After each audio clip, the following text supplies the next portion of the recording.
The morning of September 8, 2022, changed everything for Lance Corporal James Mitchell. He had been a Royal Guard for 8 years, standing watch over palaces, protecting dignitaries, and maintaining the perfect discipline that made the British Royal Guards famous worldwide. His red uniform was always spotless, his black bearskin hat perfectly positioned, and his face showed no emotion, no matter what happened around him. James had trained for this day his entire military career. The Queen's funeral would be the most important ceremony he would ever participate in. Millions of people would watch from around the world as the longest reigning monarch in British history was laid to rest. Every step had to be perfect, every movement precise, every guard absolutely motionless. The night before the funeral, James called his wife Sarah from his barracks. She could hear the nervousness in his voice, something rare for a man who had faced dangerous situations in Afghanistan and never showed fear.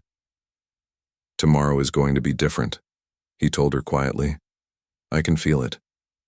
Sarah had been married to James for 12 years and knew him better than anyone. She heard something in his voice that worried her. "What do you mean different?" she asked. James was quiet for a long moment before answering. "I keep thinking about my grandmother. She died last month and I couldn't even attend her funeral because of training for this ceremony." His grandmother, Margaret Mitchell, had raised James after his parents died in a car accident when he was 7 years old. She was the one who taught him about duty, honor, and serving something bigger than yourself.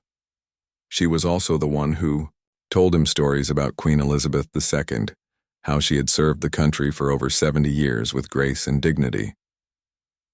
The next morning, James woke up at 4 a.m. and began his preparation ritual. He polished his boots until they gleamed like mirrors. He brushed his red tunic until every thread was perfect.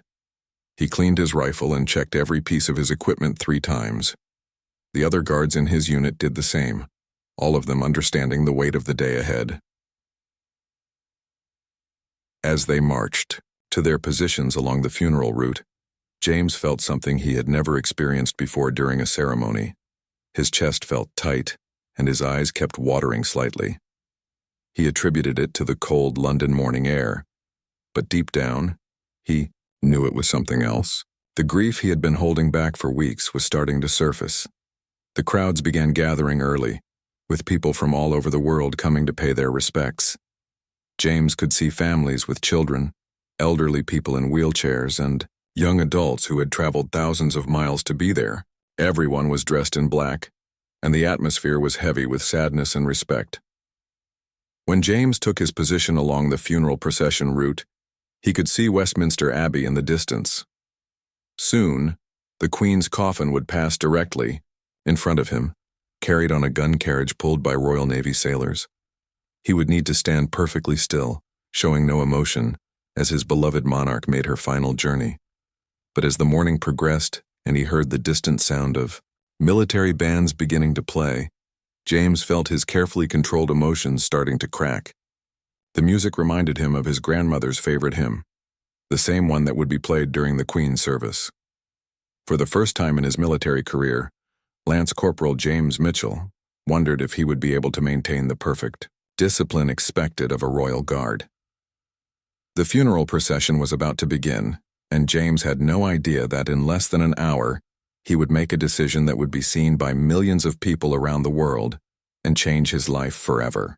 The crowd was growing larger, the media cameras were rolling, and somewhere in the distance the Queen's coffin was being prepared for its final journey. James stood at attention, trying to push down the emotions threatening to overwhelm him, unaware that his personal struggle was about to become a moment that would touch hearts across the globe. The sound of drums echoed through the London streets as the funeral procession began its slow journey toward Westminster Abbey. James stood motionless in his position, his rifle held perfectly at his side, his eyes focused straight ahead. Around him, thousands of people lined the streets, all watching in respectful silence as history unfolded before them. The first part of the procession included members of the royal family, world leaders, and dignitaries from every corner of the globe. James had been trained to recognize important figures, and he could see presidents, prime ministers, and kings walking solemnly behind the military bands. But his attention was focused on what was coming next. As the gun carriage carrying the Queen's coffin came into view, James felt his breath catch in his throat. The coffin was draped with the royal standard, and on top sat the imperial state crown, the orb, and the scepter. 8 Royal Navy sailors pulled the carriage with precise, measured steps, their white uniforms standing out against the sea of black mourning clothes. The crowd fell into an even deeper silence as the coffin approached James's position. He could hear nothing but the slow, steady beat of the drums and the sound of boots on pavement. His training told him to remain perfectly still, to show no emotion, to be a symbol of British discipline and strength. But something was happening inside him that he couldn't control. As the coffin drew closer, James began thinking about all the times his grandmother had told him stories about the Queen. She had lived through World War II, watched the Queen's coronation on television, and had always spoken about her with deep respect and admiration. "She's not just our Queen," his grandmother used to say. "She's the grandmother of our nation." The gun carriage was now directly in front of James, moving at the slow pace required for such a solemn occasion. The Queen's coffin passed within just a few feet of where he stood. In that moment, James felt as if his grandmother was there with him, sharing this final goodbye to the woman they both had admired so much. Behind the coffin walked King Charles III, looking older than James had ever seen him. The new king's face showed the strain of the past weeks, the weight of losing his mother, and taking on the enormous responsibility of the crown. Princess Anne, Prince Andrew, and Prince Edward followed, along with other members of the royal family, all walking with the dignity expected of them despite their obvious grief. James noticed a small detail that made his chest tighten even more. Among the flowers on the coffin was a simple handwritten note from King Charles that read, "In loving and devoted memory, Charles R." The sight of that personal touch, that son's final message to his mother, broke something inside James that had been holding firm all morning. The media cameras were everywhere, broadcasting this moment to billions of people around the world. James was aware that he was being filmed, that his image was being sent to television screens in every country on Earth. The pressure to maintain perfect military bearing was enormous, but the emotional weight of the moment was becoming even greater. As the procession continued past his position, James found himself thinking not just about the Queen, but about all the people he had lost in his life. His parents, who died when he was so young. His grandmother, who had passed away just weeks before this ceremony. Fellow soldiers who hadn't made it home from deployment. The grief that he had been pushing down for years was all coming to the surface at once. The crowd around him remained respectfully silent, but James could sense their emotion. He could see tears in the eyes of people nearby, could feel the collective sadness of a nation saying goodbye to someone who had been a constant presence in their lives for over 70 years. Children who didn't fully understand what was happening clung to their parents, sensing the gravity of the moment. James tried to refocus on his training, to remember the countless hours of practice that had prepared him for this moment. But as the last of the procession passed by his position, he realized that something fundamental had changed inside him. The careful emotional control that made him an effective royal guard was cracking, and he wasn't sure he could hold it together for much longer. The procession was now moving toward Westminster Abbey, where the funeral service would take place. James and the other guards would maintain their positions until the ceremony was complete, standing watch as the nation and the world said their final farewell to Queen Elizabeth II. But James had no idea that his internal struggle was about to manifest in a way that would capture the attention and hearts of everyone watching. Inside Westminster Abbey, the funeral service had begun with all the pageantry and solemnity befitting a monarch who had served for 7 decades. James could hear the distant sound of hymns being sung by the choir, their voices carrying across London on the crisp September air. He remained at his post along the procession route, knowing that when the service ended, the coffin would return the same way for the final journey to Windsor Castle. The Archbishop of Canterbury's voice echoed faintly from the abbey as he delivered the funeral sermon. James couldn't make out the exact words, but he knew the service would include readings, prayers, and hymns that the Queen had personally chosen years earlier. She had planned every detail of this day with the same careful attention she had given to 7 decades of royal duties. Standing perfectly still for hours was something James had mastered during his years as a royal guard, but today felt different.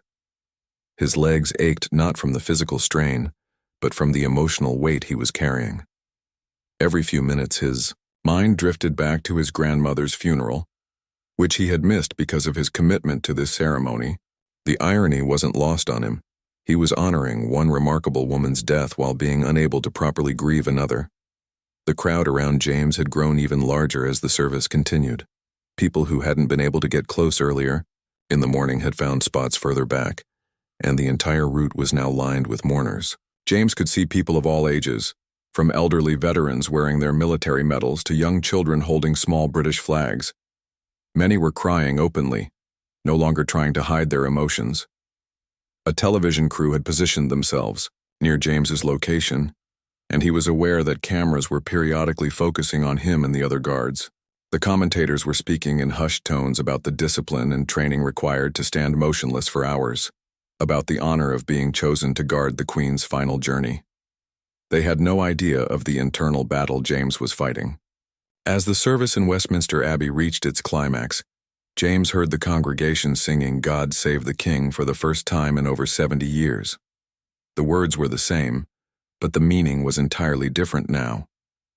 King Charles III was no longer the heir to the throne, he was the monarch, and this ceremony marked the official end of the Elizabethan age. The sound of military commands echoed from the direction of the abbey, signaling that the service was concluding and the procession would soon begin its journey to Windsor. James felt his heart rate increase as he prepared for the most difficult part of his duty. The return journey would be even more emotional because it would be the absolute final time he would see his queen. During his 8 years as a royal guard, James had stood watch during many important ceremonies. He had protected visiting heads of state, participated in the changing of the guard at Buckingham Palace hundreds of times, and had even been on duty during several of the Queen's public appearances. Each time he had maintained the perfect emotional distance required of his position, but this day was testing every aspect of his training and personal strength. As he waited for the procession to emerge from Westminster Abbey, James found himself thinking about a conversation he had with his grandmother just months before she died. She had asked him what it meant to him to serve the Queen, and he had given her the standard answer about duty and honor. But she had looked at him with those wise eyes and said, "It's more than that, isn't it? She represents something that connects all of us." Now standing in the London streets surrounded by thousands of mourners from around the world, James finally understood what his grandmother had meant. The Queen wasn't just a person they were burying today. She was a symbol of continuity, stability and service that had touched every life in the Commonwealth and beyond. Her death marked the end of an era that had defined the lives of multiple generations. The sound of the military band grew louder as the procession prepared to leave Westminster Abbey for the final leg of the journey. James could see movement in the distance as the Royal Navy sailors once again took their positions around the gun carriage. The royal family was preparing to follow their matriarch on her last journey through the streets of London. James took a deep breath and tried to center himself for what was coming. The coffin would pass by his position again, this time heading toward Windsor Castle, where the Queen would be buried in a private ceremony, attended only by close family. This would be the last time the public would see their Queen, and James knew the emotions of the crowd would be even more intense. As the first members of the procession came into view, James felt something shift inside him. All the grief he had been holding back, all the emotions he had been trained to suppress were building to a crescendo. He had no idea that in just a few minutes his careful military composure would give way to something much more human, creating a moment that would resonate with people around the world and remind everyone watching that even the most disciplined soldiers are at their core simply people dealing with loss and grief like everyone else. The funeral procession emerged from Westminster Abbey with even greater solemnity than before. The service had provided a sense of closure for those inside, but for the millions watching around the world and the thousands lining the streets, this final journey felt like the most difficult goodbye of all. James could feel the collective emotion of the crowd intensifying as the familiar sight of the gun carriage came into view once again. The royal family looked exhausted from the emotional weight of the service, but they continued to walk with the dignity expected of them. King Charles III's face showed signs of the tears he had shed inside the abbey, while Princess Anne maintained the stoic expression that had made her one of the most respected members of the royal family. Behind them, Prince William and Prince Harry walked together, their differences set aside for this moment of shared grief. As the coffin approached James's position for the second time, something unexpected happened. An elderly woman in the crowd, standing just a few feet from where James was stationed, suddenly collapsed. She appeared to be in her 80s, wearing a black dress with a small brooch that looked like it might have been a wartime service medal. The people around her immediately tried to help, but she was clearly struggling to breathe. James's training kicked in automatically. As a soldier, he had medical training that could be crucial in an emergency situation.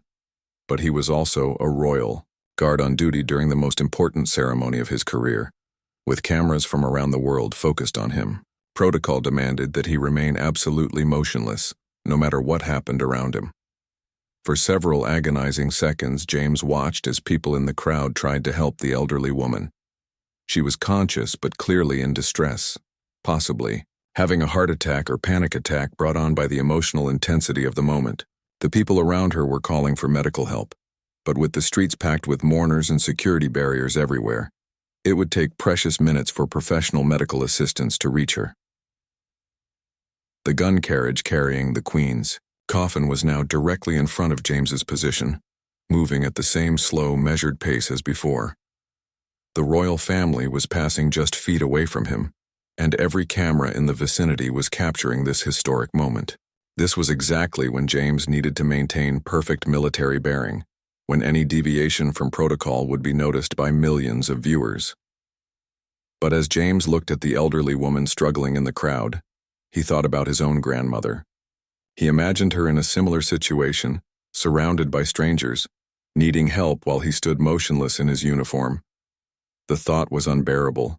Everything his grandmother had taught him about duty and service suddenly took on a different meaning. The Queen's coffin was now passing directly beside him, and James could see the flowers, the crown, and the personal note from King Charles. This was the moment he had trained for his entire military career, the pinnacle of his service as a royal guard. But the elderly woman's labored breathing was getting worse, and the people trying to help her were becoming more frantic. In that split second, James made a decision that would change his life forever. Without thinking about the consequences, without considering the military regulations he was about to break, James stepped out of formation. The reaction was immediate and electric. The crowd around him gasped as they realized what was happening. A royal guard had just broken formation during the Queen's funeral procession, something that had never happened in the history of such ceremonies. Television cameras immediately swung toward him, broadcasting his unprecedented action to viewers around the world. James quickly reached the elderly woman, dropping to one knee beside her. His military medical training took over as he checked her pulse and breathing. She was having what appeared to be a panic attack complicated by a heart condition, likely triggered by the overwhelming emotions of the day.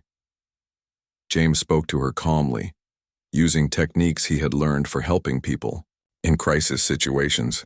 "Ma'am, I'm here to help," he said quietly, his voice barely audible above the sound of the funeral procession continuing past them. "Try to breathe slowly with me, in through your nose, out through your mouth." He placed a steady hand on her shoulder, providing the human contact and professional assistance she desperately needed. The woman looked up at James with grateful eyes, recognizing the red uniform and bearskin hat of a royal guard. Through her distress, she managed to whisper, "Thank you, soldier.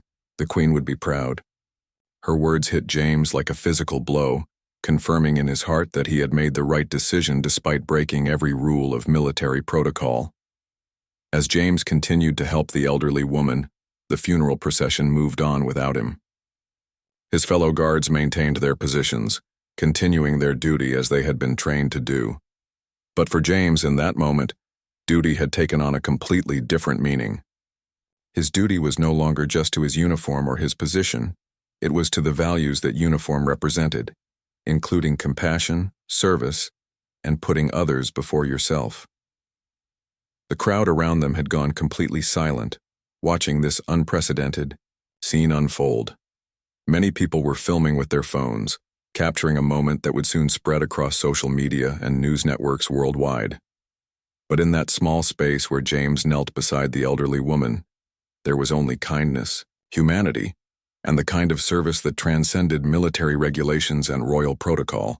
Within minutes of James breaking formation, paramedics arrived at the scene. The elderly woman, whose name was Dorothy Matthews, was conscious and breathing normally thanks to James's quick intervention and calm presence. As the medical team took over her care, she grabbed James's hand and looked directly into his eyes. "My husband died in service to the Queen 40 years ago," Dorothy whispered to him. "You honored both of them today by choosing to help me." Her words carried the weight of decades of grief and gratitude, and James felt tears forming in his eyes for the first time since his grandmother's death. This stranger had somehow put into words exactly why he had felt compelled to break ranks. The funeral procession had continued toward Windsor Castle, but the crowd around James remained, watching as Dorothy was carefully placed on a stretcher.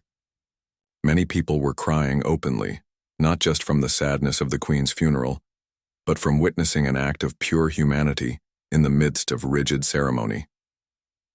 Several people approached James to shake his hand, or simply to tell him that what he had done was right. James's commanding officer, Major Robert Thompson, arrived at the scene within 15 minutes. James expected to be reprimanded immediately, possibly even arrested for abandoning his post during such a critical moment. Instead, Major Thompson quietly asked him to explain what had happened. James told him about Dorothy's collapse and his decision to help her, knowing full well that he had violated military protocol. "Lance Corporal Mitchell," Major Thompson said formally, "you understand that what you did goes against everything we train for as Royal Guards." James nodded, prepared for whatever punishment was coming. But then the Major's expression softened slightly. "However, what you did also embodied everything we're supposed to represent as soldiers in service to the Crown." The Major explained that he would need to file a complete report about the incident, and that James would likely face a formal review of his actions. But he also mentioned that several high-ranking officials, including members of the royal family's security detail, had already expressed their support for James's decision to prioritize a human life over military protocol. As news of James's actions spread on social media and television networks, the response was overwhelming and largely positive. Videos of him helping Dorothy went viral within hours, with people around the world praising him for showing that true service sometimes means knowing when to break the rules. Many veterans and active military personnel posted their own messages of support, saying that James had demonstrated the highest values of military service. Dorothy Matthews, meanwhile, was taken to the hospital for observation, but was declared to be in stable condition. From her hospital bed, she gave an interview to a local news station about what had happened. "That young man represents the very best of what the Queen stood for," she said. "Service, compassion, and putting others before yourself. Her Majesty would have been proud of him." The story took on a life of its own as more details about both James and Dorothy emerged. Reporters discovered that Dorothy had lost her husband, a Royal Navy officer, during the Falklands War. She had been attending the Queen's funeral as a way of honoring both her husband's service and her own lifelong dedication to the monarchy. The fact that James had risked his career to help a war widow made the story even more compelling. James returned to his barracks that evening to find mixed reactions from his fellow guards. Some were concerned about the precedent his actions might set, worrying that breaking formation could become acceptable in other situations. Others admired his courage in choosing human compassion over rigid protocol. But all of them recognized that James had faced an impossible choice and had acted according to his conscience. His wife Sarah was waiting for him when he arrived home late that night. She had been watching the funeral coverage on television and had seen the moment when James left his position. "I was terrified for you," she admitted, "but I was also proud. You did what your grandmother would have wanted you to do." That night, James couldn't sleep. He kept thinking about the elderly woman's words, about his grandmother's teachings, and about what the Queen herself might have thought of his actions. He had spent 8 years learning to suppress his human instincts in service of military discipline. But today, he had discovered that true service sometimes requires following those instincts instead of suppressing them. The media attention continued to grow, with newspapers and television programs debating whether James had been heroic or insubordinate. But for James, the question had already been answered by Dorothy Matthews herself, and by the values his grandmother had instilled in him. He had acted with compassion when compassion was needed, and no amount of criticism could make him regret that choice. As he finally drifted off to sleep, James wondered what the future held for his military career. But he also knew that whatever happened, he had honored the memory of both his grandmother and his queen by choosing humanity over protocol when it mattered most. 3 days after the funeral, James was called to appear before a military review board to explain his actions. He had spent those days alternating between anxiety about his future and a deep sense of peace about what he had done. Messages of support continued to pour in from around the world, but he knew that military justice would be based on regulations, not popular opinion. The review board consisted of 3 senior officers, including a colonel who had served as a Royal Guard, himself decades earlier. James entered the room in full dress uniform, prepared to accept whatever consequences his actions had earned. He had written a detailed report explaining his decision, but he knew that breaking formation during the Queen's funeral was unprecedented in the history of the Guards. Colonel William Harrison, the senior officer on the panel, began by acknowledging the unique circumstances of that day. Lance Corporal Mitchell, we are here to review an incident that has garnered international attention and has placed both you and the British Army in a difficult position. Your actions violated direct orders and military protocol during one of the most important ceremonies in our nation's history. James stood at attention and accepted full responsibility for his decision. He explained his thought process in those crucial seconds when he saw Dorothy Matthews in distress, and how his military medical training and personal values had compelled him to act. He made no excuses and asked for no special consideration, simply stating that he would make the same choice again if faced with the same situation. But then Colonel Harrison surprised him. Lance Corporal, before we proceed with this review, I need to inform you that we have received some unusual correspondence regarding your case. He picked up several official-looking documents from the table in front of him. The first letter was from Dorothy Matthews herself, who had fully recovered from her medical episode. She had written to the military authorities praising James's actions and requesting that he face no punishment for helping her. This young man exemplified the very values that our royal family and our military are supposed to represent, her letter stated. Punishing him would send exactly the wrong message to the world about what we stand for as a nation. The second letter was even more surprising. It came from the office of King Charles III himself, who had been informed about the incident through his security detail. While the letter was carefully worded and did not directly interfere with military justice, it expressed the royal family's appreciation for James's demonstration of the compassion and service that characterized Her late Majesty's reign. But the most shocking correspondence came from an unexpected source. Princess Anne, known for her no-nonsense approach and deep respect for military tradition, had personally written to commend James's actions. Her letter stated that while she understood the importance of military discipline, she believed that true service sometimes required the courage to act on one's conscience, even when it meant breaking with protocol. Colonel Harrison set the letters aside and looked directly at James. Lance Corporal, these endorsements are unprecedented in military review proceedings. However, we still must address the fact that you abandoned your post during a critical ceremony. The question before us is whether your actions represent a breach of military discipline or an embodiment of military values. After a brief recess, the review board returned with their decision. Colonel Harrison announced that while James's actions technically violated military protocol, the extraordinary circumstances and the positive outcome of his decision warranted a unique response. Instead of punishment, James would receive a formal commendation for his quick thinking and compassionate service. The board also announced that James's case would be used to develop new guidelines for royal guards facing emergency situations during ceremonies. His actions had highlighted the need for protocols that allowed guards to respond to medical emergencies while maintaining the dignity of royal events. The news of James's commendation spread as quickly as the original story had. Dorothy Matthews, now fully recovered, attended the ceremony where James received his award. She had become something of a celebrity herself, using her newfound attention to raise money for military charities and to speak about the importance of supporting veterans and their families. James continued his service as a royal guard, but his experience had changed him profoundly.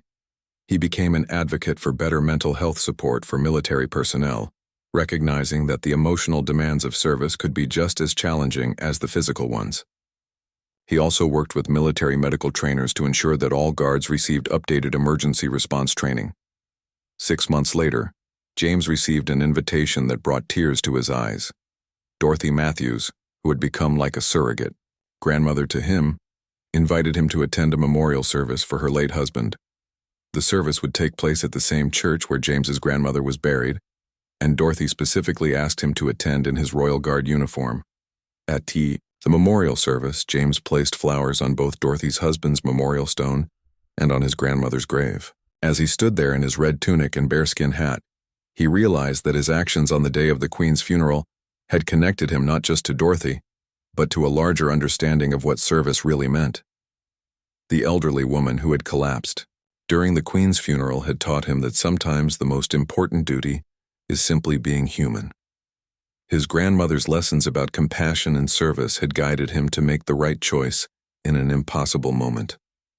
And the Queen herself, through her lifetime of putting duty and service above personal comfort, had set the example that made his actions possible. James's story became part of military training programs, teaching future guards that true discipline includes knowing when compassion should override protocol. His name was quietly added to a list of guards who had distinguished themselves through exceptional service, and his actions on September 8, 2022, became a reminder that even in the most formal and rigid circumstances, humanity should never be forgotten. Years later, when James tells the story to his own children, he always ends with the same words Dorothy Matthews spoke to him that day. The Queen would have been proud, and in his heart, he knows that his grandmother would have been proud too, because she had raised him to understand that true service means caring for others, no matter what the cost to yourself.